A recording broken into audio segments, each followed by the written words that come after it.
What's up, everybody? Wednesday night. That means Bengal podcast time from the Orange and Black Insider Bengals podcast. I'm Anthony Cosenza, joined by John on the move, Sheeran, moving bachelor pads, or I don't know whatever it is. That's a good way to put it. Yeah. Yeah. How you doing, man? How you doing before the holiday here? I know moving is always stressful. We were talking about the joys of packing. Oh God. How you doing otherwise, my friend? Yeah, I think I want to poll our comment section. Just type anything that you think is like personally worse in your life.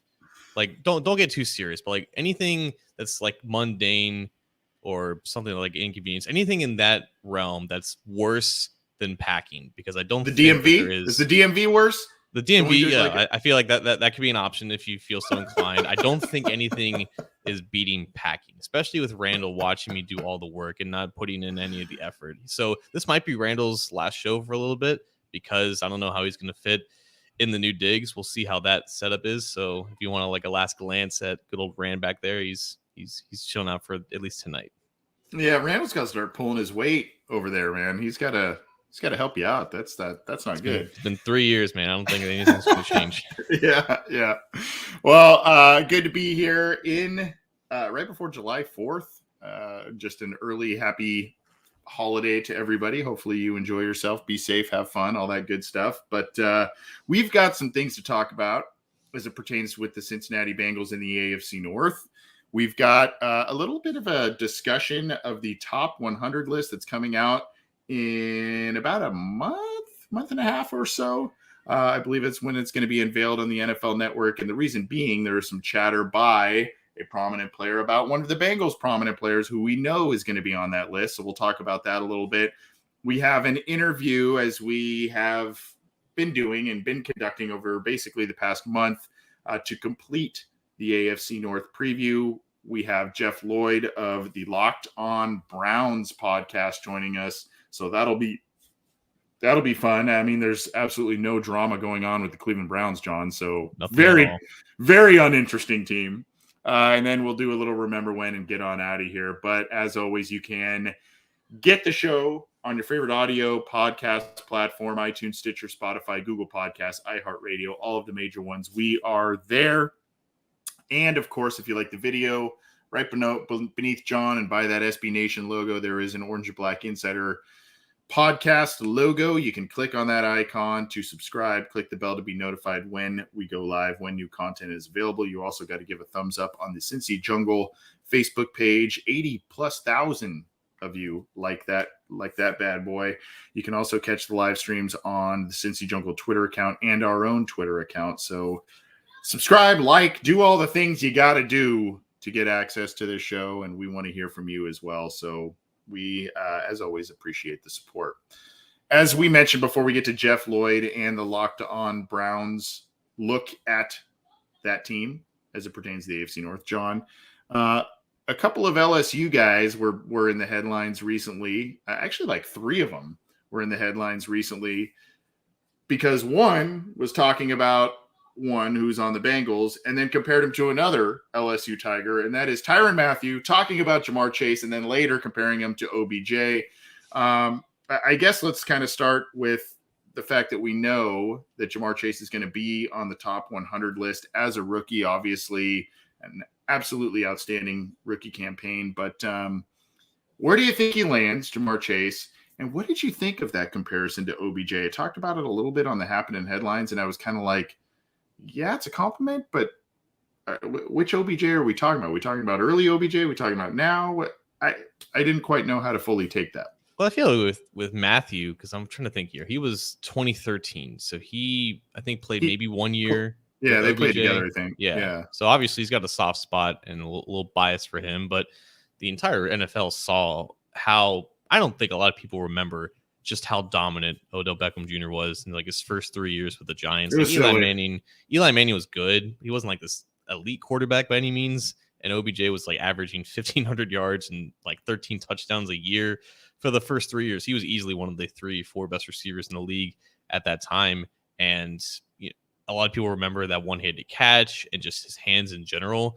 But his just explosion, his speed with the ball in his hands, like it was at a certain point unrivaled in the NFL. And I feel like that's the main takeaway that I think Tyron had with Chase when he played him the first time. He talked about like the first touchdown, the first of 3 touchdowns that Chase had in that game that clinched the AFC North. He quote, "I remember he caught a ball on us. It was like a 10-yard out. It was really just supposed to be a drive starter. He took it 80 yards to the crib. He outran everyone. He had like 200 at halftime. It was embarrassing." And then he started off saying, "I hate to compare people, but he's like Odell Beckham Jr. 2.0. And as someone who has seen OBJ's career start at LSU and then the entirety of it through New York and then through Cleveland and then winning a Super Bowl with the Rams, like he's obviously very intimately familiar with the skill set that OBJ had at his peak." And I think he just sees that in Chase. And he not only sees that, but he thinks he's a more enhanced version of him. I think he came into the league a little bit younger than Beckham did. He's, I think, a little bit bigger too, because Beckham was 5'11", 193, 195 coming into the league. Chase a little bit more dense. He's got maybe an inch on him in height. So yeah, I can definitely see the comparison for being that same explosive athlete with those strong hands, but also just being maybe more of a physical player that maintains that same insane acceleration and explosion. And Anthony, I just think it really will be a testament for not only Chase, but just the entire Bengals team to just earn that respect from guys like Matthew on really good teams because of how well the Bengals did. And that's going to be a much refreshing change compared to recent years when the Bengals weren't doing as well. Big drought on the top 100 list for the Bengals for sure.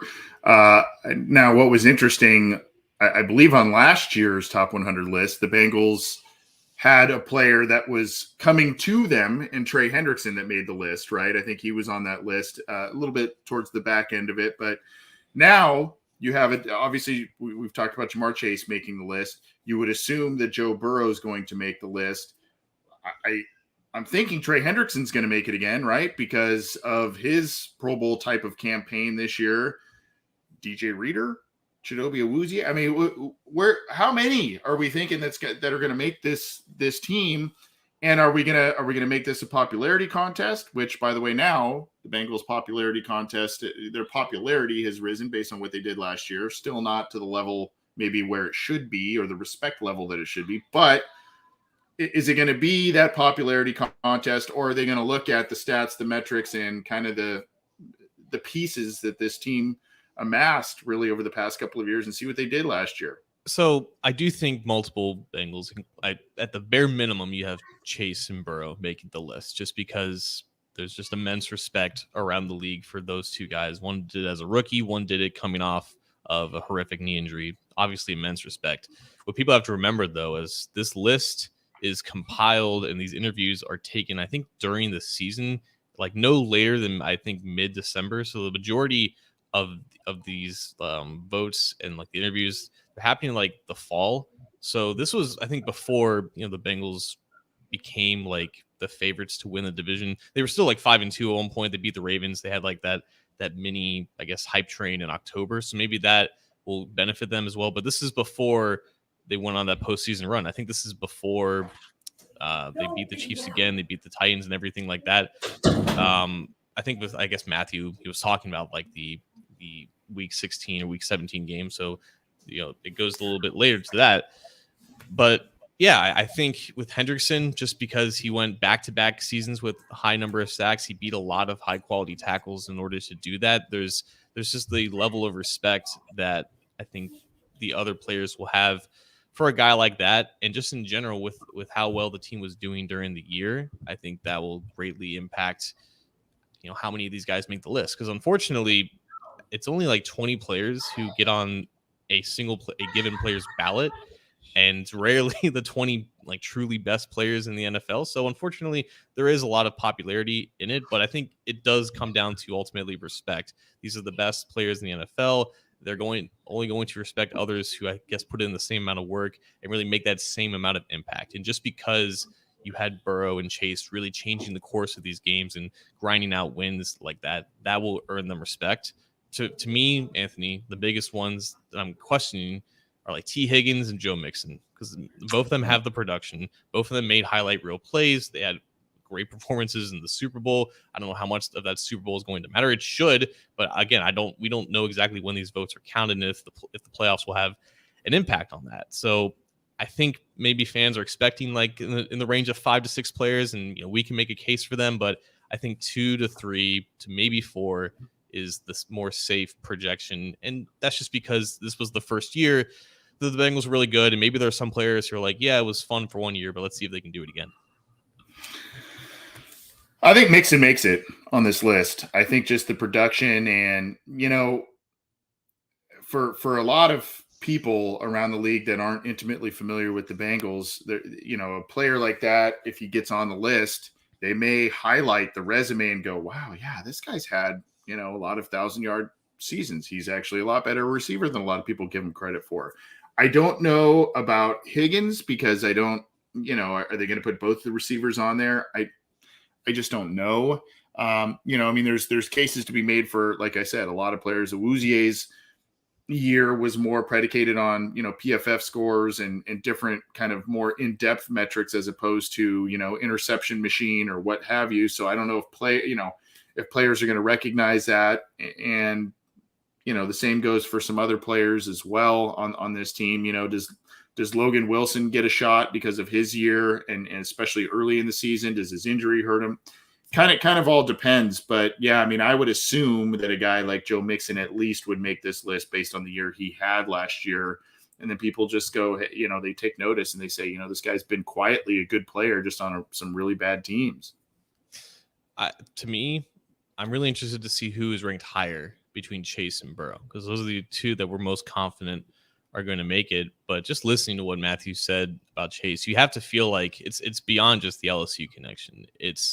There is a genuine high level of respect for what both of these guys did. One who didn't play last year coming out of college, one again who came back from injury. I think that is really going to elevate Burrow to a spot on this list where I think it's going to be higher than the general public expects, because obviously he played like a top 5 quarterback last year. But again, it was his first full season. It was his first really good year in the NFL. Maybe some people would try to pump the brakes and maybe not put him too high too early. But the fact that he did all of that behind that bad offensive line, those guys know the context of how impressive his season was with all the variables that he had to deal with. And I really think that's going to matter. Honestly, Anthony, I think he's going to be in like the top 30, maybe top 25. And that might be a little high for some people, but you're saying Chase. Burrow, sorry. Burrow. Yeah. Okay. I don't disagree. I think he opened some eyes, and I think just based on the fact that what he did last year coming off of the injury, and I think a lot of people, while they say, obviously Chase, really provided a new dimension and really kind of, was a guy a little bit that Burrow leaned on. I just, dude, I'm telling you, I've been golfing with guys I just met, I go with one friend and some of their friends. And so we talk, and obviously I've got, either a Bengal hat on or something going on. And I'm telling you, every single person is like, Joe Burrow, man, yeah. Joe Burrow, so when, the kind of, I don't want to call them the casual, but a casual or another, not necessarily a Bengals fan, when they sit there and they recognize exactly all of what Burrow did and how this team seemed to just kind of get on his back late in the year, get in the playoffs, and then obviously it just came together more and more to get him to the Super Bowl. I don't disagree. I think he's going to be well within that top 50 and maybe a lot higher than a lot of people anticipate. But the big question, John, does Burrow outrank Justin Herbert on this list in your estimation? I think he does, honestly. I think he does. Just probably making the playoffs might matter to some of these guys too. But again, I think they see more than just the things that obviously Herbert does better than Burrow, like the gifted athleticism and the strength and the arm power, that matters. But I think to these guys, sometimes it leads to maybe not the best analysis, but in terms of what counts for these votes, I think it is that level of respect and admiration for what a guy in his second year is doing. I think all of that context adds up to a ranking that is going to be higher than most, if not 95% of the other quarterbacks. I do think he's higher than Herbert. Yeah. So over under 4 Bengals on the top 100. I'm going to Burrow, Chase, Hendrickson. Mixon would probably be the fourth, and I'm not sure I'm gonna put Mixon in there. Like I could easily make an argument for Wouzier, for Reader. I think they both have deserving cases. Higgins as well. I don't think, unfortunately, any of those three are gonna make it. Mixon has the best chance out of the other options. I'm gonna say under. I'm gonna say 3. It's gonna be lower than most fans want or expect, but I think 3 is still fine based off of how they were last year. Yeah, I might go push. I think that's right at the number there. That's why I said it. I think that number 4 is probably where it's going to be at. It wouldn't surprise me if maybe another one sneaks on there, but we will see. Again, we'll be covering that on Cincy Jungle as well in terms of who makes that list and what people say, what because there's also a reaction show, and we'll talk about all of that stuff on cincyjungle.com. So you got to keep it there for your news, opinions, analysis, and obviously your podcast. So that being said, we are going to bring in Jeff Lloyd from Locked On Bengals. You may see a little bit of a wardrobe change from John and myself. That's because, this wasn't done right now, but nevertheless, we enjoyed our chat with him, John.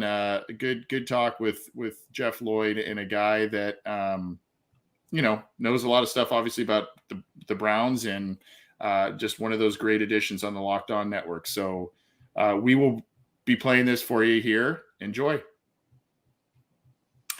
All right. So as we have teased over the better part of a week or so, and to help us wrap up our AFC North divisional preview, perhaps the most interesting team, the most intriguing team within the division, looking outward. We're just saying something from the Cincinnati Bengals just coming off a Super Bowl berth, but the Cleveland Browns have a lot of things going on. They are a little bit of a mystery to some, and to help us unravel that mystery, we have Mr. Jeff Lloyd of the Locked On Browns podcast, part of that great network. Jeff, how you doing, man? Thanks for making the time and hanging out with us. We're good. And thanks, John. Thanks, Anthony, for having me here. It's been weird, obviously, here the way it's been constructed now for the last 2 months. I mean, as much as any podcast, you literally just want to talk about your team and the changes that have been made and what you're looking forward to.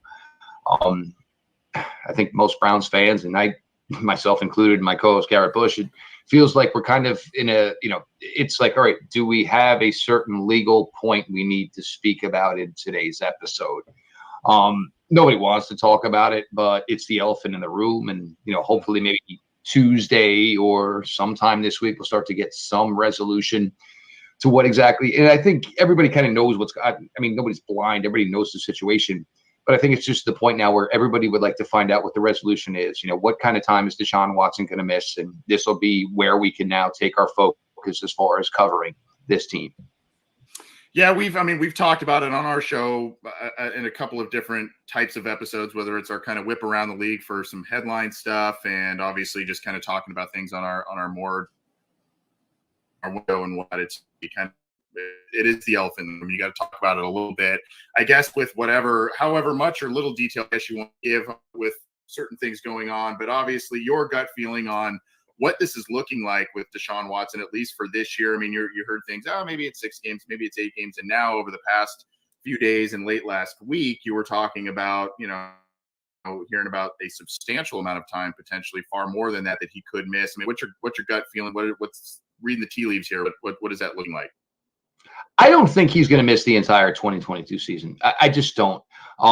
The way this is going to work on the NFL Players Association side is, look, they're going to say, yes, we understand he got paid last year, but he didn't play last year. So they're going to try to say and try to work for hey, there's some time served here. The NFL Players Association, and this is where it's going to be interesting because J.C. Shredder, the former Cleveland Browns center, is now literally going to go stand there and bat for the current Cleveland Browns quarterback, who he has, minimal relationship with, other than, hey, we both play the NFL, know each other from that regards. You look at Dan Snyder. How is an owner like Dan Snyder never been asked to walk away for a while? This is things that the Players Association is going to bring up. I think the Players Association is going to go in this. Hey, we understand that there is a suspension coming. But I think they are going to fight tooth and nail to understand that it shouldn't be to the point of an entire season, because there have been incidents like this in the NFL and, with some ownership, and the precedent wasn't set there. So why all of a sudden does, Deshaun Watson, and look, this isn't a question for any of us thinking about, judging these acts. It's not. It's about what the league views, how the league does business. And I think at the end of the day, the NFL would rather not see Deshaun Watson sit for a calendar year. The NFL is all about, dollar signs, and, Deshaun Watson being the quarterback for the Cleveland Browns, making the AFC North a better division. The AFC, obviously, there are so many eyes on the AFC and the potential of what this conference can do in the NFL with this season.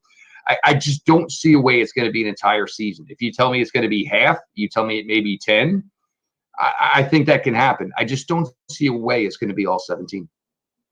So I think it's fascinating, like the process of how like Watson came to be in Cleveland, because it was like the final four teams, and then there was another team along with Cleveland that I think offered him or would have offered him the contract that he accepted. But at the end of the day, like there was a report from The Athletic that stated like he really hit it off with Stefanski, the front office, and he really liked the direction of where the roster is going. So in the scenario that Watson is suspended, let's say like 6 to 8 games, that's 6 to 8 weeks where presumably Jacoby Brissett is the quarterback. And how do you feel about this iteration of the roster compared to last year, potentially, having to play with a middling quarterback or a quarterback that's not really going to enhance the team? Because unfortunately, that's what the Browns had to deal with last year when Baker Mayfield was hurt and he just wasn't himself, and they were still in the playoff race for basically the entire season. Well, the first thing you would look at is, and this is where I think Baker had his difficulties last year. And it's a little bit different for Baker Mayfield last year being the quarterback of this team, and maybe Jacoby Brissett having to do it for 6, 8, maybe 10 games this year. You can't tell a player of Baker Mayfield's ilk, where he was drafted number 1 overall, don't lose the game. You just don't speak that way to a guy who was a number 1 overall pick. Jacoby Brissett, it's a whole different ball of wax, obviously. The one thing you to say to Jacoby Brissett is, look at what we have on defense. 9 games last year, we held opponents to 16 points or less. So turnovers, it's crucial. We cannot have them. Even points that we left on the field last year, we went out, we drafted who we think was the best kicker in this draft. Just get the ball down the field, get us inside the 30. Obviously, we're hoping to score touchdowns, but we'll be okay with field goals. Just keep getting us positive drives. Jacoby Brissett, there was a stretch for the Indianapolis Colts where there was a time where it was 18 touchdowns and 4 interceptions over a certain amount of period. So he's capable of just moving the offense. Is he going to do anything close to what Deshaun Watson they think he's going to do? No. Are you going to game plan a lot different? Are you going to call plays a lot different? I think another huge factor in all of this is Kareem Hunt didn't play 9 games last season for the Cleveland Browns. If Kareem Hunt plays those 9 games, I think the Browns do backdoor their way into the playoffs last year. He's such a valuable piece to this team as a receiver, as a runner. Still here, you still have Nick Chubb. Not many changes on the offensive line. The wide receiver room, I think you've gotten to the point with the wide receiver room where it's the correct word, maybe it's drama free, perhaps. And even Jarvis Landry, to his own fault, a lot of times he was the story when he didn't necessarily be the story. Amari Cooper is a much more unassuming guy. And let's put it this way, over the last couple of years of Odell Beckham Jr., of Jarvis Landry, of Amari Cooper, who was the best receiver on the field? It's a hand down. It's a no-brainer. It was Amari Cooper. Simple in that regards. So these are just things. But I really think that this is a team with the way they are built on the offensive line, with their running game, and with what this defense could be. Look, they are already 9 deep in the secondary before they even open camp. If you were a guy going to camp as a defensive back for the Cleveland Browns, you were hoping maybe you were the 10th defensive back. They are deep at linebacker. They're deep at defensive end. All the premium positions on the defensive side of the ball. This team is built defensively that they can sustain it. First 4 games are very winnable, regardless of who the quarterback of this team is. Then you get into that stretch after that first 4 where, there's teams, Chargers, Patriots, that the Browns had issues with last year. But these games now will be in Cleveland this year. You have a lot of defensive players who have seen both of these teams previously. So maybe so much not new when you're going to go play these teams. This team is built to contend. They're built to maybe challenge for the division with Deshaun Watson, but they are built to contend either way for a wild card spot, regardless of who the quarterback is for maybe the first 10 games. Talking with Jeff Lloyd of the Locked On Browns podcast, does a great job on that podcast, as do the many, many hosts in that network. Happy to be chatting about the Cleveland Browns and previewing the finale of the AFC North here. I'm going to ask, I want to talk about the receivers. I want to talk about the draft class. I want to talk about all kinds of different things if you've got time, but since I'm the resident dummy here, I'm going to ask the dumb question. Is there any reality that exists wherein Baker Mayfield is still a Brown this next year, maybe plays snaps for him this year, if Deshaun Watson gets, a mega suspension handed to him, if they're all, obviously the trade partners have dwindled since after the draft and free agency and all that kind of stuff. I mean, is there any kind of scenario that you could foresee where Baker Mayfield is a Brown this year, takes snaps for him, anything like that? I think the easiest way to put this was, I think the three of us had the same odds of pulling the Mega Millions ticket, tomorrow.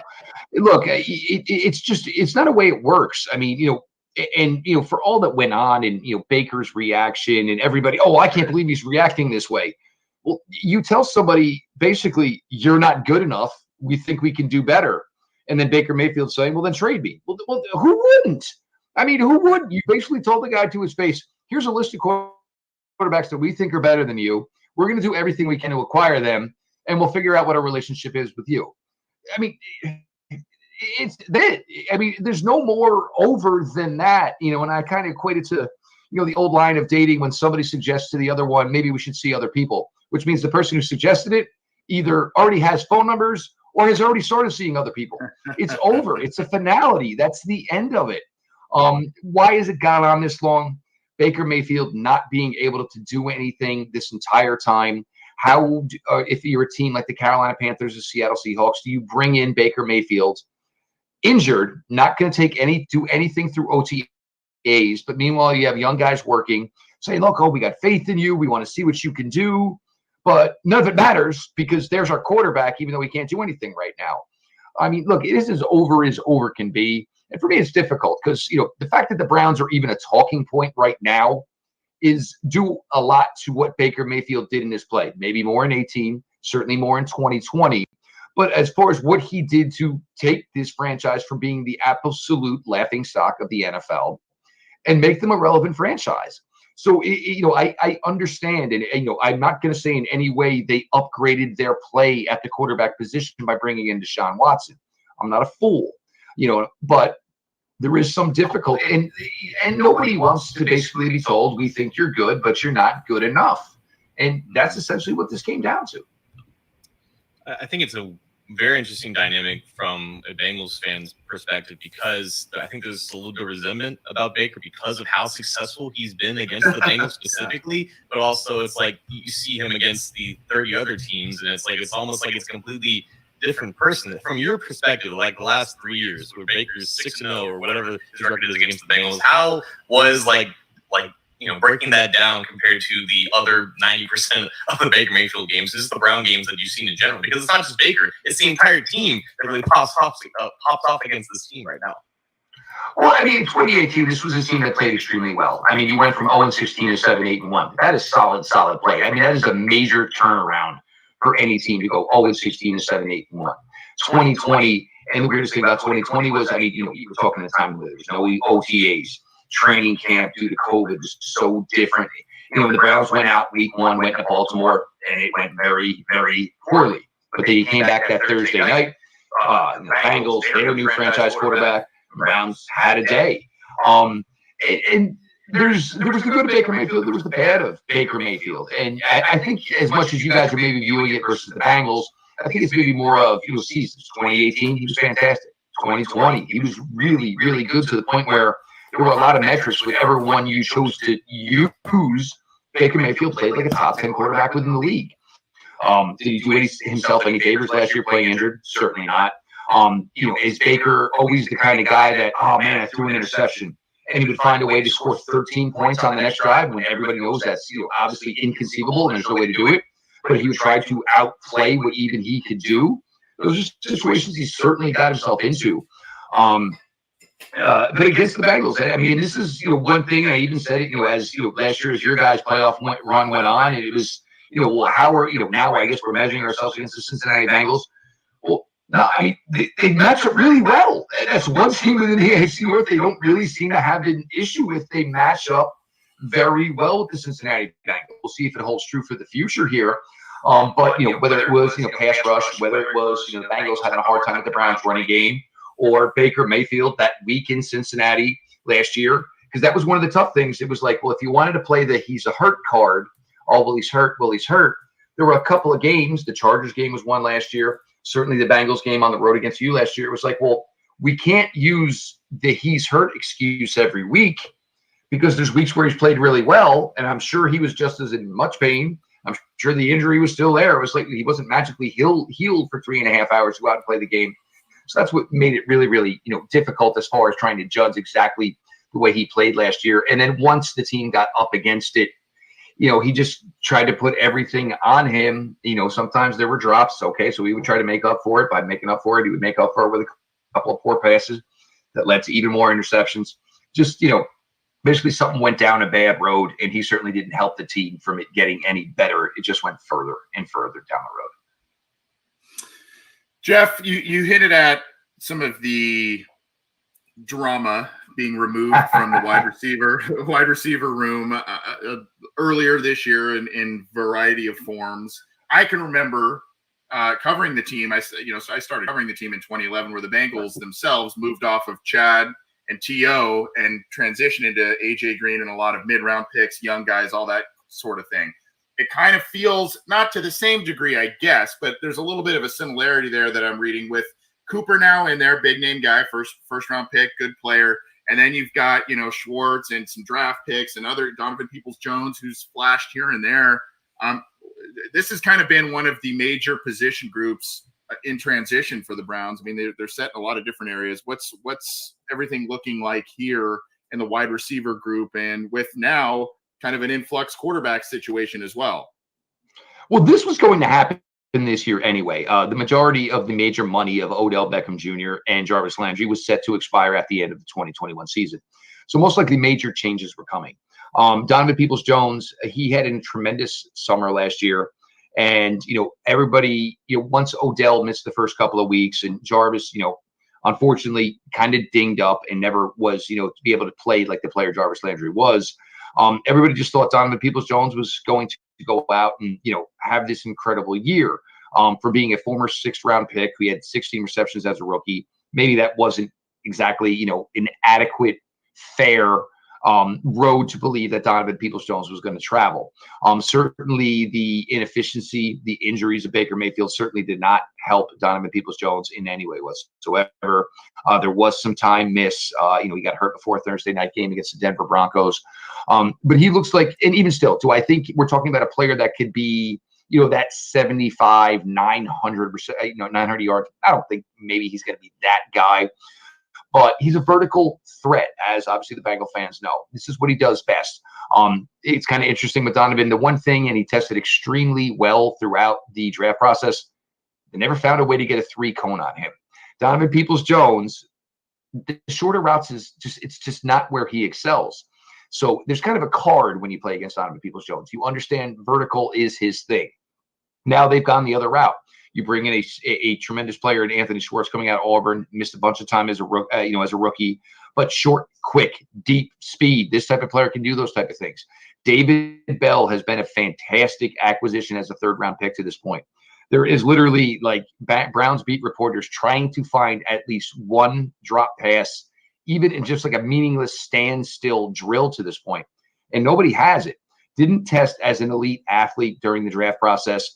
But 90 receptions last year, that was more production than guys who got drafted above him had their entire college career, not just their final year in college. David Bell seems to be a player that they seem really, really high on, does the dirty work, can run the underneath routes, the stuff you're looking for, 3rd and 5, 3rd and 4, 3rd and 6 to move the chains. And Amari Cooper, it's just a very unassuming guy, not very much of a social media presence. Just going to come in, and for him now, gotten himself in a position where Dallas, there was a lot of talented guys. And And for the Browns, it was, well, I can get him for a 5th-round pick. We're going to convert most of that money to a signing bonus anyway, so it's not really going to affect our cap. Yeah, this is a guy to come in here, and it might be the perfect type of receiver who brings the same type of skill set, the same type of production expectations, but nothing that you got from an Odell Beckham Jr. or a Jarvis Landry. And this should bode well if and when Deshaun Watson gets to take a snap for the Browns, or with a player like Jacoby Brissett, who it's going to have to be a team effort to get success done. It's not going to be, I'm the quarterback, I threw it, you should have been there, that type of thing. Everybody's going to have to be lockstep for this passing game to work until Deshaun comes back. Yeah, we need to find out if Amari Cooper also has a dad who's on Instagram, just to be safe. Likes to post videos. The wrong way too. Talking to Jeff Lloyd, who covers the Browns exquisitely on Locked On Browns. Check that out wherever you get your podcast. Jeff, you mentioned the defense earlier, very strategically, I might add, because you left out one position group that has been a talking point for the Browns in at least the past year. It is a really stacked defense everywhere else except defensive tackle. And I'm honestly just really curious as to what that plan has been like in terms of like a roster construction point. Like, what are the names that Browns fans are going to be counting on this year to, I guess, develop? Because unfortunately, it seems like it's just a bunch of young guys and a lot of question marks.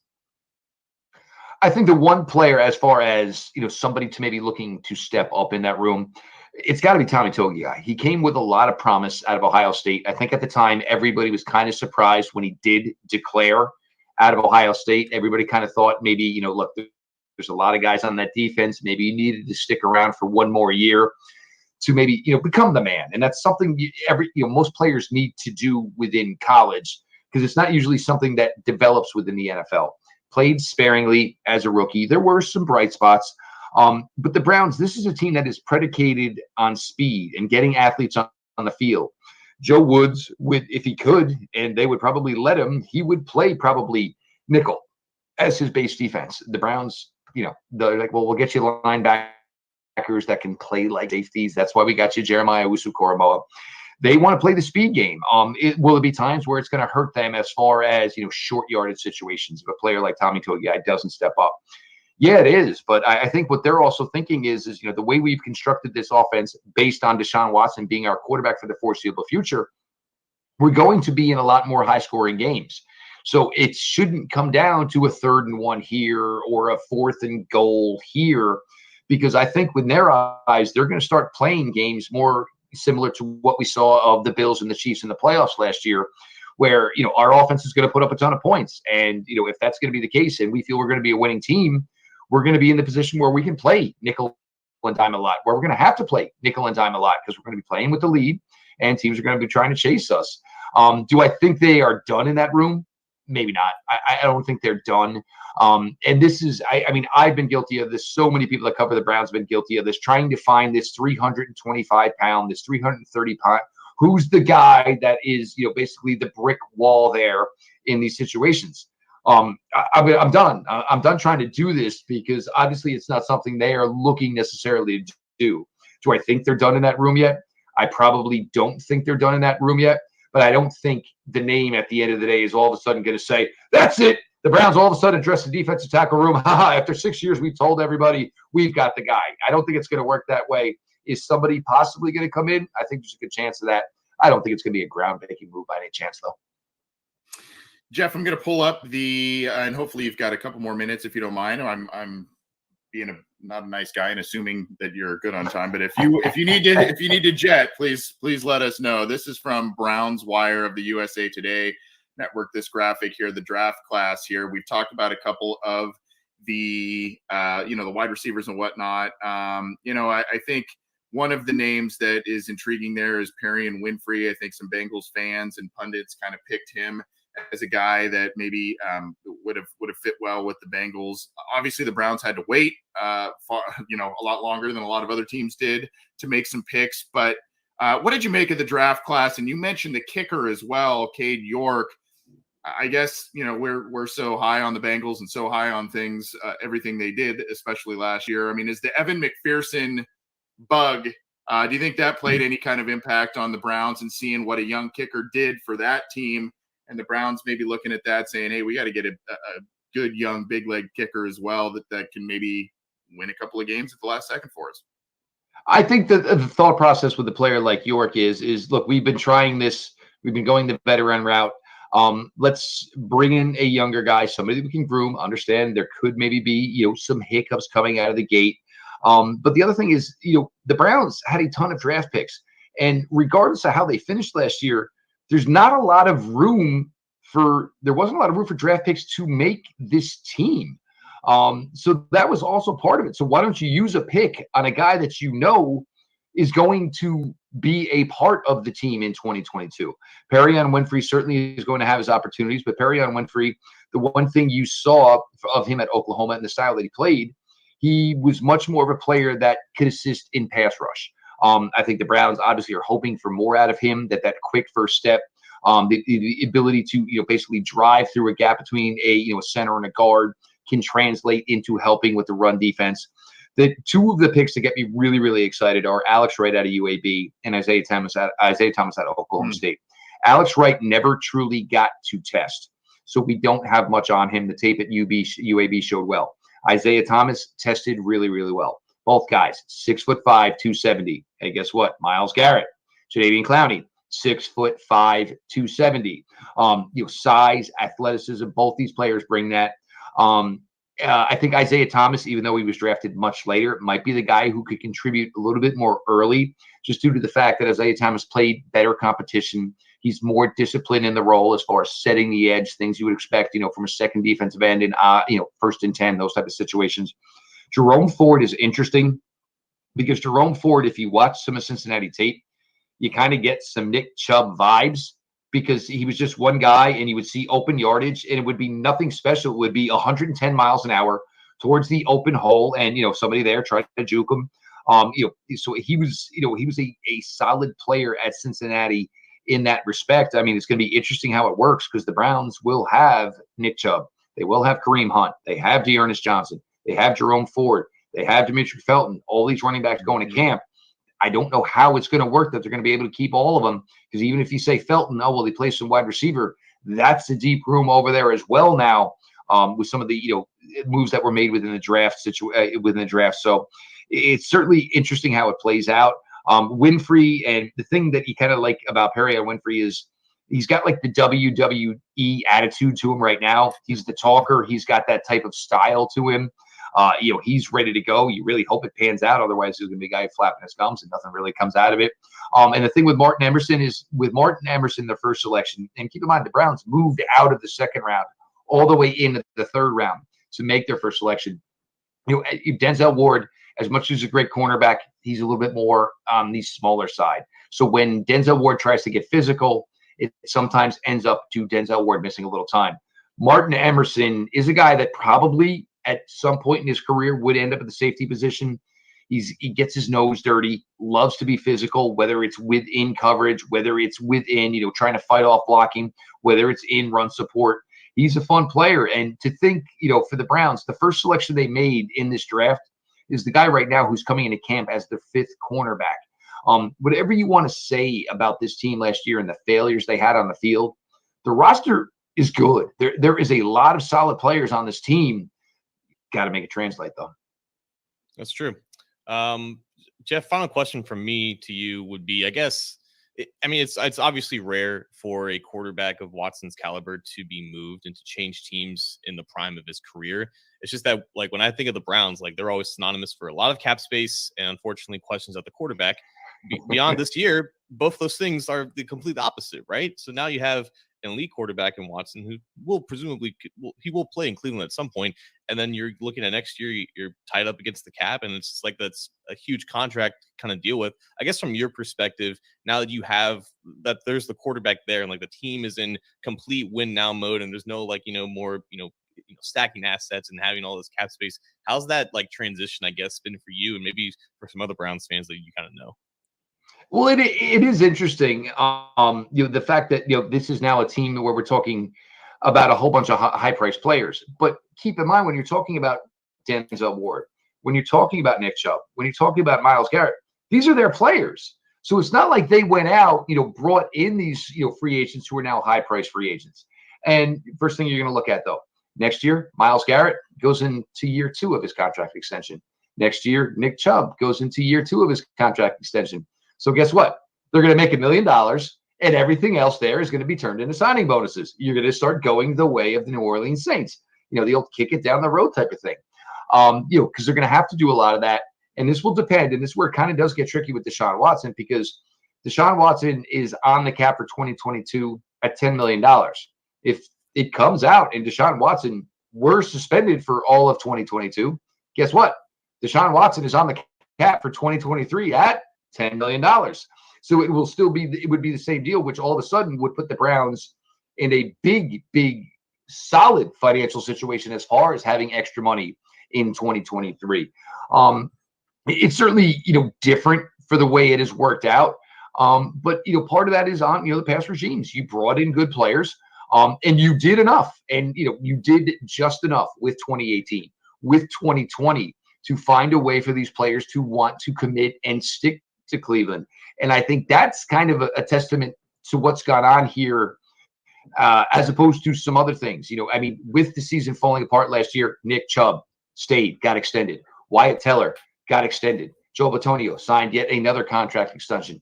You were able to just get Denzel Ward extended, after the 2021 season was over. These players still believe. They still have a tremendous belief in what is going on. Granted, for some of these players, they didn't see much early in their career, so maybe finally seeing a sign of something positive, something that looks like it's sustainable, was enough.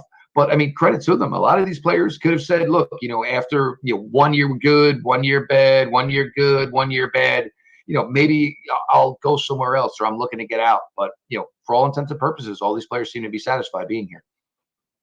I'm going to quickly piggyback off that to wrap up, and then definitely want you to tell us about your show, Jeff. I guess expectations for this year, and that's kind of a good way to, I guess, wrap it in a way.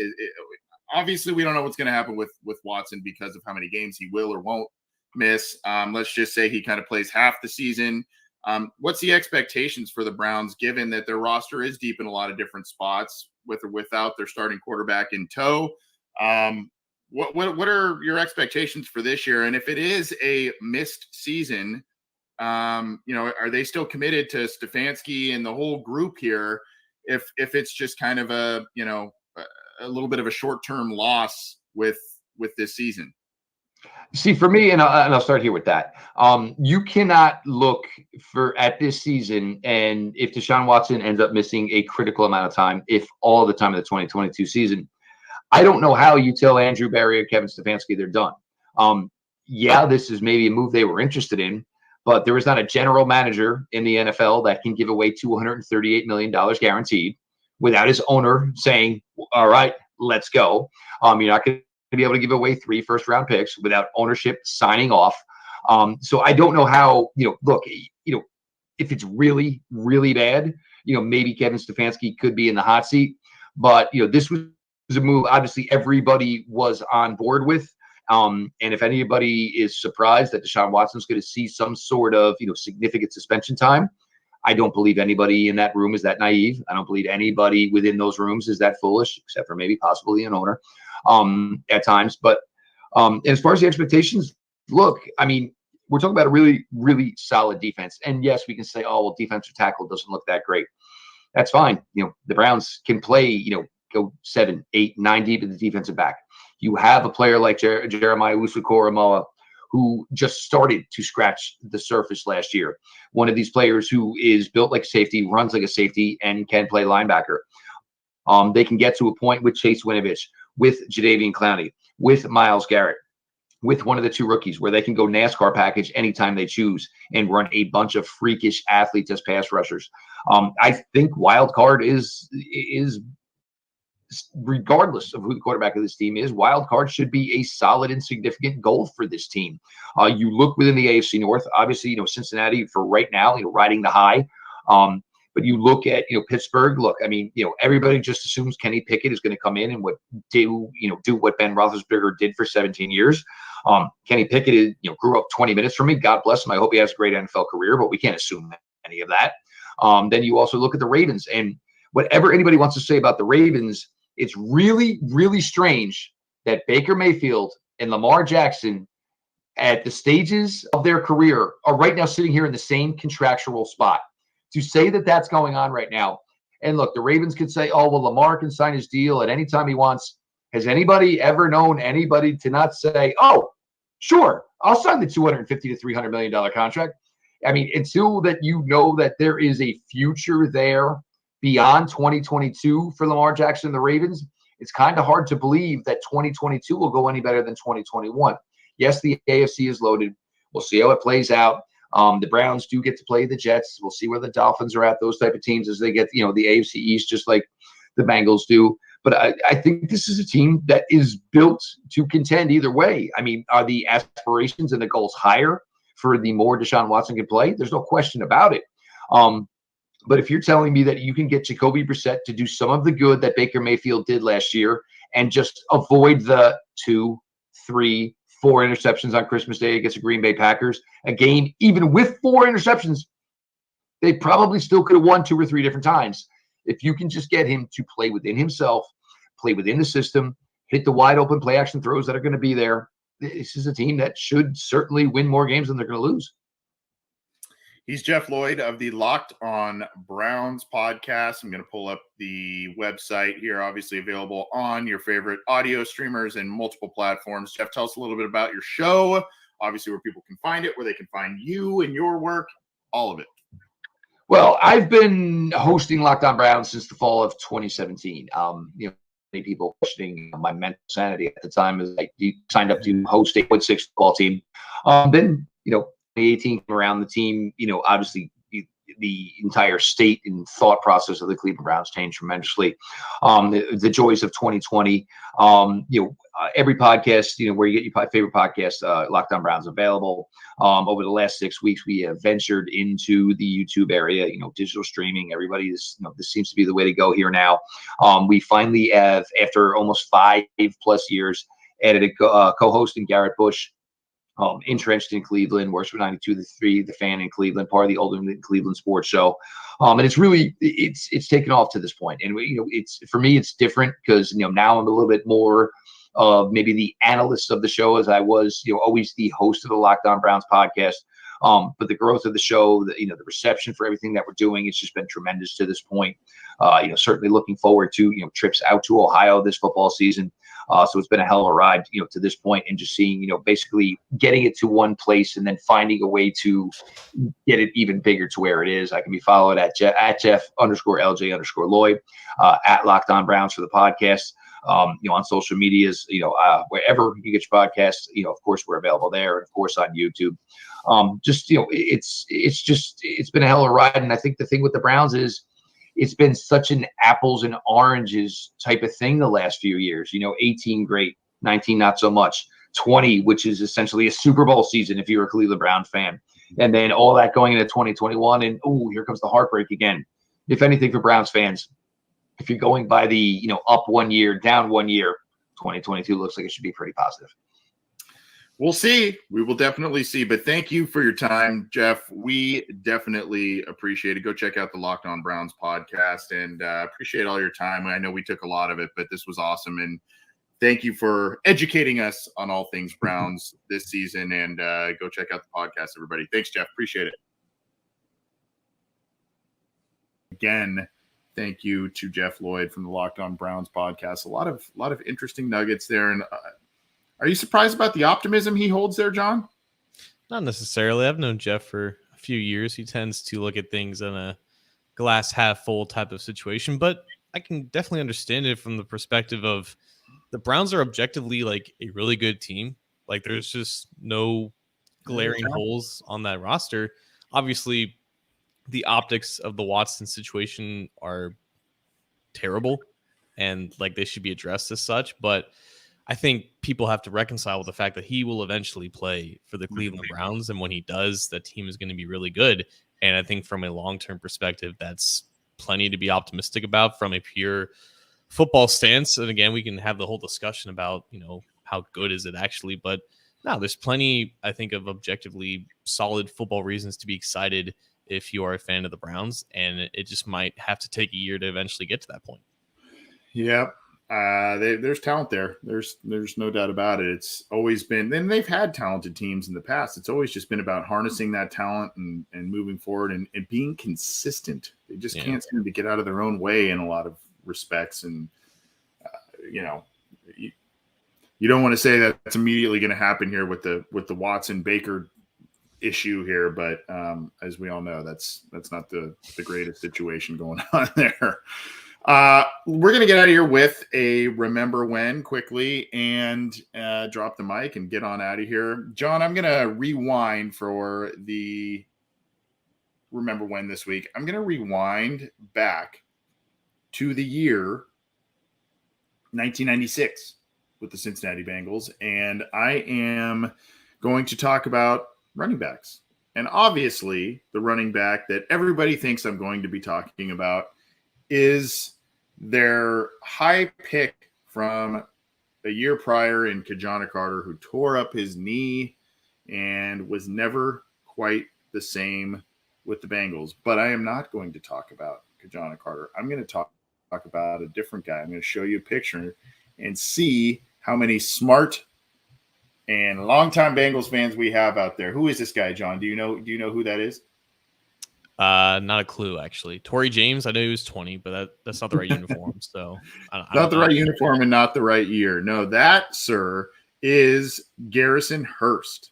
And Garrison Hurst is a guy who was a high-profile running back, a guy who was a number 3 overall pick with the then Phoenix and then turned into Arizona Cardinals team, lasted 3 years there, and they cut him in his rookie contract because of similar issues going on with Kajana Carter. Ineffectiveness, injuries, and obviously injuries leading to ineffectiveness, all of that. Although Garrison Hurst did have a 1,000-yard rushing season the year before joining the Bengals, but the year prior, I mean, it was like basically just over 100 yards total. It was just over about 400 yards or so rushing, and then 3 total touchdowns on the ground. I mean, just really wasn't the player that they expected coming out of Georgia, being one of the best players in college football. Well, the Bengals grabbed him on the cheap and kind of said, look, we've got some uncertainty here now with things going on with our supposedly star running back. And as you know, John, back then it was, a 3,000-yard passing season was kind of like a big, big milestone. It was all about the running backs. It was use the running backs a lot. And here is what Garrison Hurst did. And so remember when Garrison Hurst, and if you don't, that's okay. But remember when Garrison Hurst was a Bengal, and I'm pulling up Pro Football Reference here. As kind of a backup guy, he did have just 3.8 yards per carry. That was Willie Anderson's rookie year, by the way, in 1996. But a respectable 847 yards there, basically almost a 1,000-yard from scrimmage season. You see their yards from scrimmage, 978. The weird thing, the big goose egg on the ground yet again for Garrison Hurst, and then 1 touchdown receiving, but was a very respectable weapon for the Cincinnati Bengals in that, and really a guy that they needed to step up because Kajana Carter was not really himself. And where did all of those rushing touchdowns go, John? Because the Bengals needed to justify that pick and make sure that they did not have egg on their face with the Kajana Carter pick. Let's look at his stats. Look at that. 8 touchdowns on the ground for Kajana Carter, who was relegated to goal line type of back. You see that 2.9 yards per attempt on the ground for Kajana Carter in his first year back from that injury. Obviously, Carter never was the same after that. Did have 7 touchdowns the year after as well. But just when you look at it, 1 game played, 3 games played, it goes on and on. Still, what happened with Garrison Hurst and what he was able to do after that was pretty incredible. He was on those early 2000 teams with Jeff Garcia in San Francisco. Jeff Garcia, Terrell Owens. I think they still had Rice there for a couple of years at the end there. Those were very, very huge playoff, very exciting playoff type of teams. And Hurst was a major, major part of that. I think he had a 1,500-yard rushing season with San Francisco. Ended up down the road winning comeback player of the year. So he ended up kind of having a really nice resurgence. And really, it kind of started a little bit. He had a pretty decent year the year before with the Cardinals, but it kind of kickstarted things in Cincinnati as the backup, quote unquote, to Kajana Carter, even though he was the guy that kind of did the work in between the 20s, and Kajana Carter did the rest from there. So Garrison Hurst, a guy that was only with the team for a year, but a guy that was an exciting player during a pretty dismal season overall. Garrison Hurst, phenomenal name. I will say, like A+ name. Yeah, that's like strong guy name, right? Like that's the name that I would picture someone like finishing drives with 8 touchdowns and 91 carries, to be honest with you. But yeah, I've never heard of that name before. But as you pulled up, like he was really productive out like as well with other teams outside of his 1 year with Cincinnati. Like that's crazy though, because at least seeing both his and Carter's stats, I think did they combine for like 400 or almost 500 rushing attempts or something like that? They were both no, sorry. Carter was 91, but still like 220 or 250 rush attempts for Garrison Hurst, not a single rushing touchdown is a pretty remarkable feat to be sure. But yeah, that's quite the find right there. Yeah, and here's the just to show it again real quick. Here's what I was talking about. You see the 1070 on the ground, but then look at what he did with San Francisco, man. It was 1,019, 4 touchdowns, and he was really, look at this season, 2,100 yards from scrimmage, man. I mean, that's just crazy. And then he had this weird avascular necrosis thing going on. I think it was from an old injury type of deal, and it set him back for 2 years. He didn't play football for 2 years, comes back in 2001 and has a 1,200-yard season on the ground with San Francisco. I mean, that's ridiculous. This guy's an unsung hero. Like, honestly, I feel like no one knows about him. Yeah, it's kind of the thing with his career. I mean, I think he was a guy. I was thinking back. I'm like, did he win the Heisman? Because he was outstanding. And I'm looking, and I don't think he won the Heisman that year because he got overlooked. And so then he ended up parlaying this season with Cincinnati into one with San Francisco, or into a few with San Francisco, where he won the comeback player of the year and everything. So remember when Garrison Hurst was a Bengal, and it's okay if you don't, because it was a while ago. It was for one season, and it was a pretty decent one. Yeah, I think it was 5 months old when that was happening. So yeah, don't remember that, but I will add it to my notebook that is continuing to grow every single week that we have these remember wins. I hope that you're not going to quiz me though, because I will not. Okay, that's good. Yeah, I will not. Let's drop the mic and get out of here, man. What do you got for us? Nothing much. I read a pretty good article, though, on Yahoo Sports today. It was written by Shalise Manza-Young, and it was about Joe Burrow kind of going against the grain compared to other NFL quarterbacks, specifically like just being a white athlete in general. And yeah, I just think it's interesting in the past month or so when Burrow's made comments or has posted certain things, and he's getting a lot of praise for doing so. And also, to me, it just feels like, I don't know, it's a weird balance between recognizing him more or less doing the bare minimum upon talking or sharing things regarding certain issues, certain social issues. But at the same time, for someone in his position where there's potentially a lot on the line in terms of like the value of his word and also the position, the platform that he has, it's almost like there's a different standard, there's a different bar that those athletes and those people just have to, I guess, reach in order to be deemed as someone who's doing a lot. And I think it's an interesting dynamic. It's an interesting discussion. And, if you're interested in maybe a fresh perspective compared to your own, I would definitely check out the article on Yahoo Sports. It's titled "Joe Burrow Continues to Speak Out on Important Issues, Unlike His NFL Quarterback Contemporaries." I think it's definitely interesting if you want to check it out. And yeah, I think it puts into a good perspective on something that I've been thinking about, but have had a hard time kind of putting into words. So I would definitely recommend reading that. Yeah, good find. I did not see that, so I will have to check that out for sure. That sounds very interesting, and yeah, good find there. I don't have much except for that we have a couple of forthcoming announcements that will be unveiled here in the near future. Guests and all kinds of different things in which we have been working on. I know this part of the season is a little slower just because the on-field work isn't isn't as much, and the games aren't being played, and playoffs and are way out of the, all kinds of stuff, draft, all that stuff is in the rearview mirror. But we appreciate you sticking with us, and we've got we're trying to get creative in terms of guests and different things that we're doing. So we can't exactly drop everything and let you know yet, but just know that we've got a lot of different things in the works that we feel that could be pretty exciting for this show and the website and all kinds of different things. So that's really all I have. And John, best of luck with the move, my friend. I know you're doing this to kick off your holiday weekend here, so to speak, but I hope you get time. I hope you knock it out quickly, and I hope you are able to have some fun. Find time to have some fun. I will definitely make some time. After Friday, I don't want to see a box, honestly. That will happen. Packing is the worst. Packing in the DMV. That's what we've considered to be the worst there, for sure. Have a good weekend, John, and we will talk to everybody very soon. Take care. Have a happy and safe July 4th, everybody.